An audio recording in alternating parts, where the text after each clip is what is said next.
Assalamualaikum warahmatullahi wabarakatuh. Kali ini kita mau bahas tentang relaksasi kredit ya, yang sekarang banyak disampaikan atau banyak dimunculkan di media terkait dengan virus corona. Nah, kenapa relaksasi kredit ini perlu untuk kita pelajari? Karena pada hakikatnya mayoritas orang berusaha, orang memenuhi kebutuhan baik usaha maupun konsumtifnya itu kebanyakan mengandalkan dari hutang perbankan. Contohnya ya, ada yang namanya KUR, ada yang namanya kredit modal kerja, atau KPR untuk beli rumah, atau kredit-kredit lain yang sifatnya konsumtif seperti leasing untuk beli mobil atau motor yang untuk dilakukan taksi online dan sebagainya. Nah, menghadapi pandemi virus COVID-19 ini yang cukup masif dan anjuran WFH oleh pemerintah kepada setiap masyarakat, maka otomatis usaha-usaha di sektor retail ini atau UMK ini mengalami dampak penurunan omset yang sangat signifikan.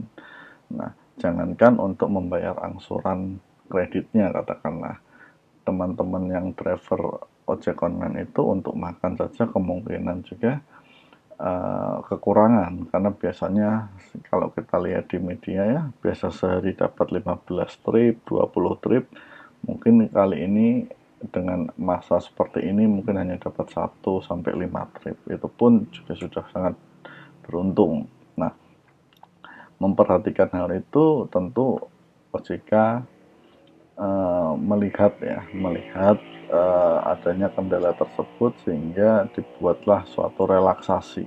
Nah, relaksasi ini diatur di BOJK nomor 11 ya. Detailnya saya lupa tapi tahun 2020. Nah, sebenarnya relaksasi ini nanti kita akan bahas. Relaksasi ini cantolan hukumnya ada juga di BOJK nomor 40 ya, tahun 2019, yaitu terkait tentang penetapan kualitas aset bank umum ya, kualitas aset. Nah, seperti apa itu nanti detailnya, apakah kredit yang bisa diberikan relaksasi itu dalam jumlah tertentu atau seperti apa, nah kita akan bahas ya. Ini kita akan masuk di aspek benar-benar teknis murni perbankan, mungkin ada aspek-aspek lain yang bisa ditanyakan kalau nanti dalam penjelasan ada yang membingungkan ya. Oke, kita masuk dulu ke POJK 40 ya. Kita masuk ke POJK 40. Nah, ini adalah POJK 40 ya. Saya barusan download ya, tentang penilaian kualitas aset bank umum. Kenapa ini penting? Karena di sini pun diatur tentang yang namanya restrukturisasi kredit ya. Apa itu restrukturisasi kredit? Restrukturisasi kredit itu, ini saya gedein ya. Nah, kalau kita baca di definisinya adalah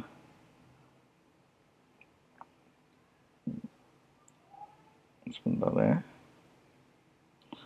Restruktur ya, ini upaya perbaikan yang dilakukan bank dalam kegiatan perkreditan terhadap debitur yang mengalami kesulitan untuk memenuhi kewajibannya.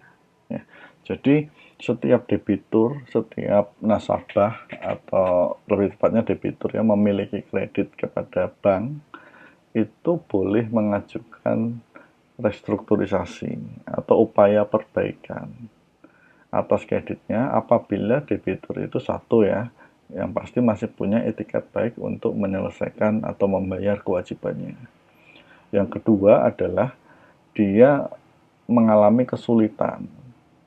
Ya, contohnya seperti saat ini ketika musim virus corona yang nggak jelas ini sampai kapan berakhir.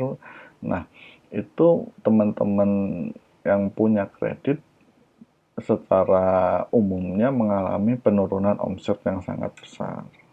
Nah, omset ada, mungkin tidak cukup untuk membayar sejumlah angsuran yang sudah disepakati dengan bank. Nah, makanya itu bisa diajukan restrukturisasi kredit.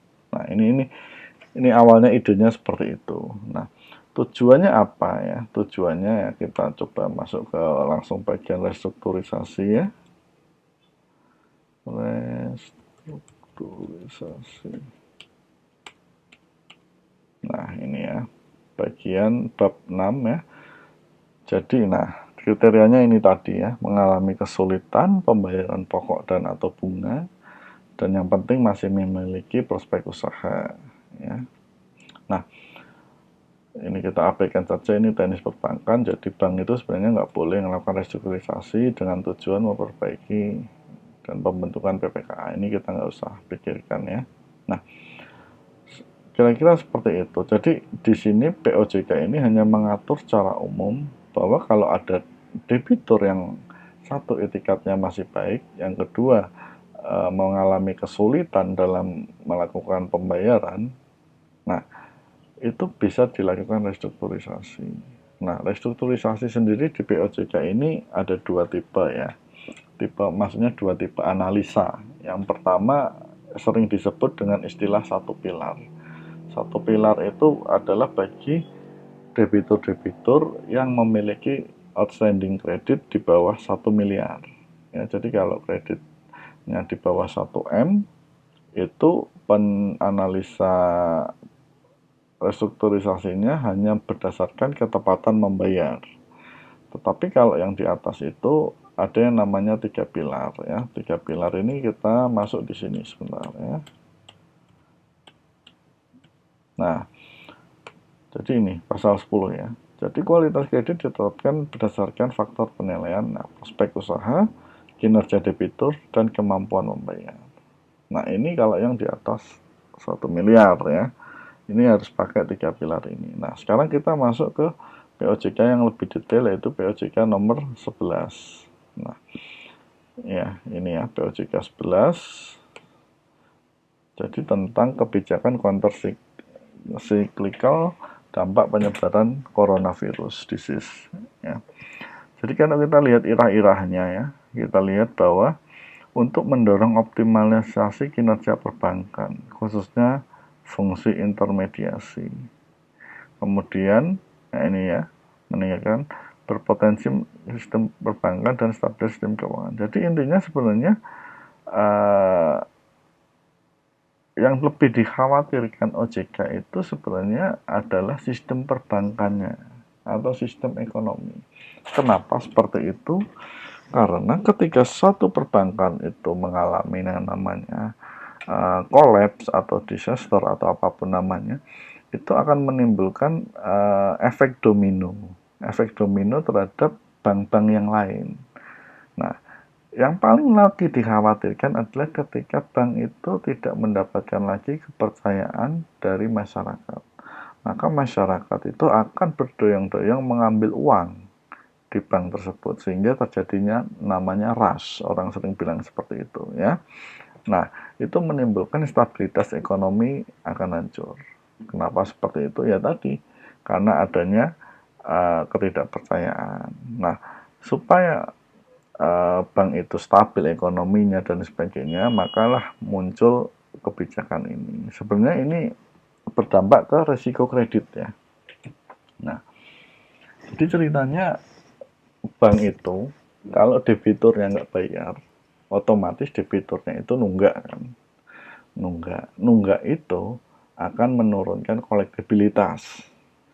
Yang awalnya kolektibilitasnya katakanlah lancar, akan turun dia ya, sesuai dengan hari tunggakannya. Nah, ketika semakin banyak debitur yang menunggak dan semakin lama, maka tingkat NPL atau non-performing loan atau kredit bermasalahnya akan naik. Padahal OJK punya batasan NPL suatu bank umum tidak boleh lebih dari 5% dari total kredit yang telah disalurkan ya. Nah, kalau NPL-nya sudah naik, maka bank itu otomatis mendapatkan pengawasan dari OJK. Sehingga investor di luar sana tidak akan atau akan cenderung berhati-hati terhadap kinerja dari bank tersebut. Nah, dengan adanya corona, maka mau tidak mau akan menurunkan daya angsur masyarakat untuk mengembalikan kredit. sehingga dapat menimbulkan tadi risiko kredit. Kalau orang yang angsur, turun kolektibilitas, maka NPL naik, sistem keuangan bisa kacau. Maka diberikanlah stimulus seperti ini. Sebenarnya idenya kalau saya baca seperti itu. Nah, selanjutnya isinya apa sih? Nah, isinya ya kalau kita lihat ya. Nah, di sini ya. Sorry, mana sih?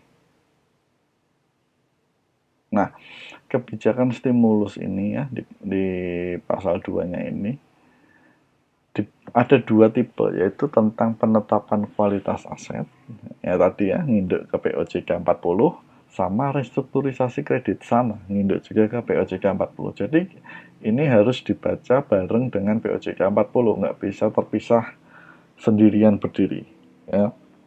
Nah, pada siapa ini diberikan? Tentu saja kepada debitur yang terkena dampak penyebaran virus COVID, termasuk UMKM, ya, baik langsung maupun tidak langsung. Ya.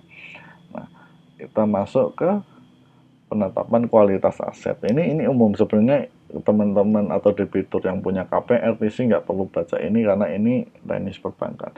Cuman saya mau luruskan tentang anggapan bahwa yang bisa dilakukan restrukturisasi atau pemberian stimulus atau penetapan kualitas aset itu hanya sampai dengan plafon 10 miliar. Itu salah ya. Itu salah ya. Coba kita baca ya. Penetapan kualitas aset berupa bagi debitur dengan plafon paling banyak dapat didasarkan pada ketepatan pembayaran pokok. Artinya, dulu yang 10 miliar pakai sistem 3 pilar tadi, yaitu prospek usaha, kemampuan debitur, sama satu lagi apa tadi saya lupa. Sekarang menjadi cuma satu pilar analisanya, yaitu ketepatan pembayaran. Seperti itu. Jadi analisanya dipermudah oleh OJK. Syarat restrukturisasi atau syarat penetapan kualitas asetnya dipermudah oleh OJK, yang awalnya 3 pilar sekarang menjadi satu pilar. Dari plafon 10 miliar ke bawah. Nah, nanti kalau yang mengajukan restrukturisasi outstanding atau plafonnya di atas 10 miliar bagaimana? Ya tetap bisa diberikan relaksasi dengan mengacu pada 3 pilar tadi. Jadi anggapan bahwa kebijakan ini hanya diberikan kepada yang plafonnya 10 miliar atau outstandingnya 10 miliar adalah salah ya. Caranya saja yang berbeda. Yang dulunya 10 miliar itu 3 pilar, sekarang cuma satu pilar. Nah, sekarang yang di atas 10 miliar ya tetap bisa diberikan relaksasi, tapi tetap dengan 3 pilar ya. Jadi cara membacanya seperti itu. Banyak yang salah mengartikannya. Nah, kita masuk teman-teman yang punya KPR, KPA, kredit konsumtif, leasing dan sebagainya, tapi ini kepada perbankan ya. Ini kepada perbankan. Ya, kita fokusnya kepada restrukturisasi kredit atau pembiayaan. Jadi kalau ditanya mana dasarnya, ini dasarnya ada POJK. Dan bank-bank di Indonesia kalau saya tidak salah sudah mulai menerapkan hal ini. Nah, pasal satunya menarik ya. Kualitas kredit atau pembiayaan yang direstrukturisasi ditetapkan lancar sejak dilakukan restrukturisasi. Nah, ini angin segar bagi perbankan. Ya, mudah-mudahan tidak ada moral hazard atau window dressing lah ya. Nah, kenapa ini angin segar? Karena pada POJK 40, penetapan kualitas menjadi lancar suatu debitur yang direstrukturisasi itu hanya bisa dilakukan apabila dia secara berturut-turut telah melakukan kewajibannya 3 bulan sebagaimana yang diperjanjikan di restrukturisasi, maka bulan keempatnya dia bisa naik menjadi satu tingkat ya. Satu tingkat dari kolektibilitas yang sebelumnya, seperti itu. Jadi dia tidak langsung ditetapkan lancar, tapi di sini restrukturisasi yang diberikan meskipun dia belum melakukan kewajibannya, dia disampaikan bahwa langsung lancar sejak direstrukturisasi. Artinya, sejak permohonannya disetujui, sejak tanda tangan mungkin adendum perjanjian kredit dan dimasukkan ke input sistem perbankan, sejak itulah kreditnya dinyatakan lancar. Padahal belum ada kewajiban. Kalau saya membacanya seperti itu. Beda dengan POJK 40 tadi, dia disebutkan harus 3 bulan dulu dan sebagainya. Nah, inilah relaksasinya. Nah, kemudian yang menarik lagi adalah dapat dilakukan terhadap kredit atau pembiayaan sebelum maupun setelah debitur terkena dampak. Artinya, kalau debitur yang sebelum terkena dampak virus COVID, kemudian mengajukan ini pada saat ini, maka dia bisa mendapatkan relaksasi. Nanti ada contohnya kalau nggak salah. Ya. Jadi ini relaksasinya cukup sangat longgar sekali. Saya yakin nanti NPL perbankan di secara nasional itu pasti akan membaik. Ya. Nah, cuman kita nggak tahu nanti setelah itu apakah langsung anjlok lagi atau tidak, kita nggak tahu. Ya. Nah, selanjutnya kita lihat ya. Jadi, nah diberikan kepada debitur yang terkena dampak, ya, termasuk debitur. Nah, terkena dampak itu definisinya apa? Satu, bisa jadi dia terkena penyakit COVID atau dia ODP COVID, orang dalam pengawasan, atau dia PDP ya, PDP itu pasien dalam pengawasan. Nah, itu terdampak langsung, artinya dia harus diisolasi, dia harus mengkarantina diri dan sebagainya. Yang kedua, dampak secara tidak langsung. Contoh, penurunan omset di tempat dia bekerja. Contoh dulu dia kerja di katakanlah biro transportasi atau tour and travel atau perhotelan. Nah, karena adanya pelarangan travel dari luar negeri ke Indonesia dan sebaliknya, maka ada penurunan tingkat hunian hotel katakanlah, sehingga mau nggak mau karyawannya harus mungkin sebagian dirumahkan dan sebagainya. Nah, dia terdampak secara tidak langsung. Itu contohnya. Ya, begitu pula dengan sektor-sektor yang lain. Katakanlah Anda punya usaha ekspor impor, yang awalnya Anda ekspor ke negeri Cina, Italia, Eropa dan sebagainya, sekarang di stop, maka Anda nggak bisa ekspor lagi dan tidak ada pemasukan tentu saja, maka Anda pun termasuk yang terdampak. Nah, tentu pemberian restrukturisasi ini kepada debitur-debitur yang terdampak harus dilakukan verifikasi oleh petugas bank. Nah, seperti apa bentuk verifikasinya atau berapa jauh tingkat kehati-hatiannya itu OJK menyerahkan sepenuhnya kepada masing-masing bank. Ya. Nah, ini pemberian penyediaan dana baru. Nah, ini biasanya ini kepada debitur-debitur yang mempunyai usaha atau sifatnya kredit usaha, ya. Jadi bisa diberikan suntikan dana baru, ya. Nah, jadi seperti itu kira-kira. Nah, ada yang terakhir yang menarik adalah masa berlakunya ya. Masa berlakunya ini sampai dengan tanggal 31 Maret 2021.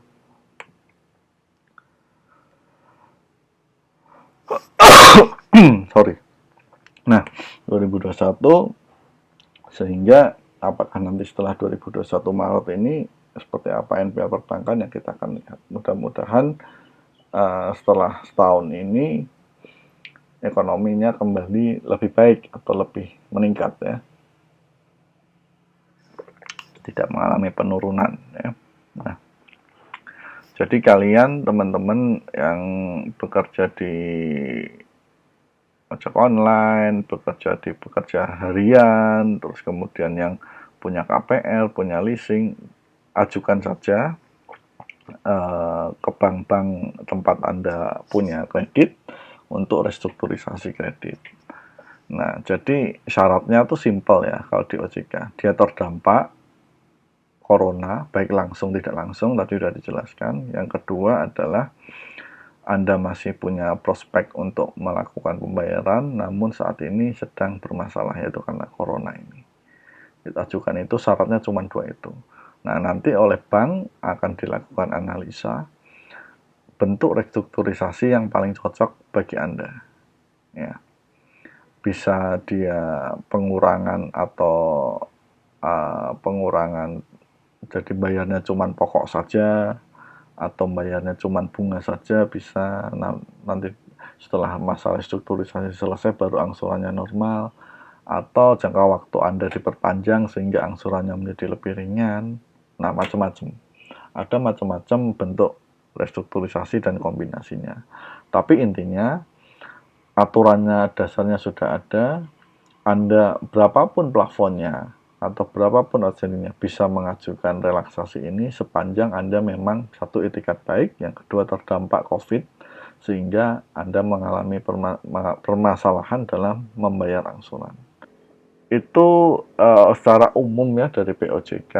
Mudah-mudahan ini bisa memberikan insight atau wawasan. Kurang lebih salahnya saya mohon maaf. Kalau memang ada kekurangan mohon dikritik saja, diberikan saran perbaikan. Karena saya juga bukan yang bikin aturan, saya sebenarnya juga membaca saja dan menafsirkan sesuai dengan pemahaman saya di bidang perbankan. Mudah-mudahan bermanfaat. Terima kasih sudah menonton. Assalamualaikum warahmatullahi wabarakatuh.